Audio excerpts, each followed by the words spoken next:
So welcome to Thursday on the Pagan Perspective. I'm your Thursday host, Yaka, and this week we're talking about self-created or self-taught paths.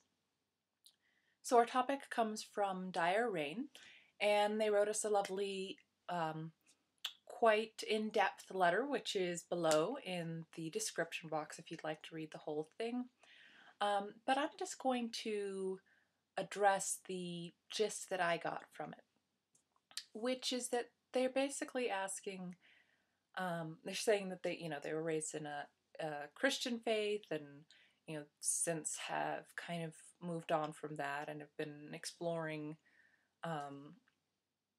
on their own and describe their beliefs at this moment as self-taught, and wanting to know, based on the information that they gave us, if this seems like something that could be pagan or fits into a particular sect of pagan.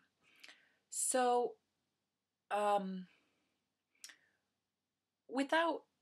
yes, in terms of a particular sect, without knowing specifically what the beliefs are, I couldn't point you towards that seems kind of like what they're doing over here, or what, these other people are doing over there.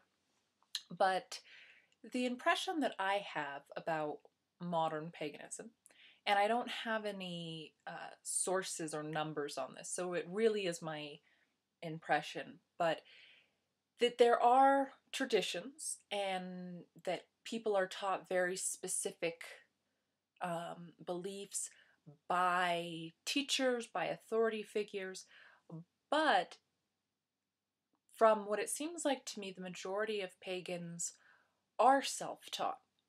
Not to say that they don't use resources, that they don't use, that there aren't authorities, and I use that in a, kind of the positive, not negative sense of the word, but that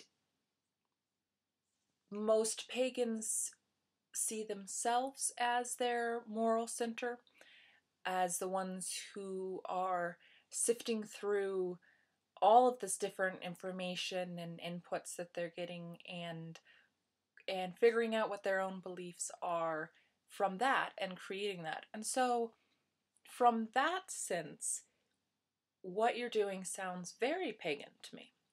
I'm sure that there'd be plenty of folks who have a very specific idea of what pagan is, and it involves, specific beliefs that would disagree with me, but I suspect, and again, just based on the exposure that I've had, that the majority of pagans would not be in that boat. So basically, sounds like what you're doing is awesome. Keep going, do what works for you, and personally, my advice is don't worry too much about what label it is. If you find camaraderie in a community like the pagan community, awesome. If you find it with other folks, awesome. If you find it with both, great. And just keep working on what works for you. So, see you guys next week. Let us know in the comments below what you think, and take care.